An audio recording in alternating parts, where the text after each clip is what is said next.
یہ constitutional petition تھی جس میں ہم نے یہ پریئر کی تھی افنان شفقت کی طرف سے، جو ایف آئی آر کا اکیوزڈ ہے اور اس وقت وہ ڈیٹینڈ ہے، کسٹڈی میں ہے، جیل میں ہے، وہ پٹیشنر ہے۔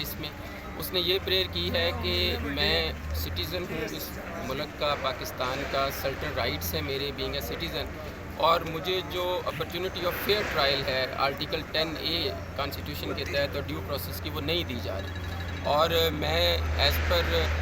ایڈمیٹڈ ریکارڈ جو ہے وہ جونائل ہے، اور جس کو پولیس نے ویریفائی بھی کیا ہے کہ اس کی ایج 17 ایئرس ہے، تو اس میں سرٹن رائٹس ہیں جو کانسٹیٹیوشن اور لاء کے اندر اس کو مہیا آنے چاہیے تھے۔ لیکن جس طرح میڈیا ٹرائل ہوا، جس طرح وائلیشن کی گئی جونائل جیسے سسٹم آرڈیننس کے تحت دی گئے رولز کے، اور جس طرح اس کے خلاف اس کا موقف لیے بغیر جو ایک بات چلا دی گئی کہ جی یہ جو تھا اکرنس ان مینرز میں ہوا، اور سبسیکوینٹلی اس کو ٹویسٹ کر کے 302 میں کر لے کے چلے گئے، اور رات کو پتہ چلا کہ جی اس میں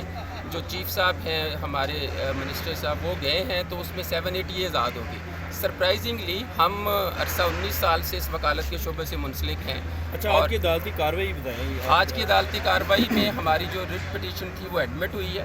اس میں نوٹس ہوا ہے انویسٹیگیشن ایجنسیز کو، کنسرنڈ ایس پی انویسٹیگیشن اور انویسٹیگیٹنگ آفیسرز کو، جیسے آپ نے بلایا ہے کہ آ کے بتائیں کہ آپ نے کیسے یہ آزاد کر دی۔ سر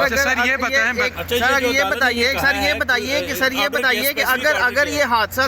حادثہ تھا تو کیا ملزم کے فادر کو جا کے مدعی کے گھر تعزیت نہیں کرنی چاہیے تھی، یا جنازے میں ہی چلے جاتے تو آپ کی یہ بات تسلیم کر لیتے کہ یہ حادثہ تھا؟ ایز پر مائی انفارمیشن مدعی کی طرف سے ان کے معززین جو گھر کے تھے وہ گئے ہیں، وہ تعزیت بھی کر کے آئے ہیں، اور اس حوالے سے چونکہ پولیس فنکشنریز نے اس کو ہائپ اور طرح کریٹ کر دی، اور سچویشن دن بدن بدلتی گئی، اور جو سچویشن اب بدلی ہے اس کی بالکل ایک ڈیفرنٹ پکچر آپ لوگوں کے سامنے، اور ہر ذی شعور اور جو قانون کا طالب علم ہے اپنی جگہ پہ، لیکن ہر بندہ یہ سمجھتا ہے کہ ان سچ لائک اکرنس اس طرح کی ایک جو پریسیڈنٹ ہے وہ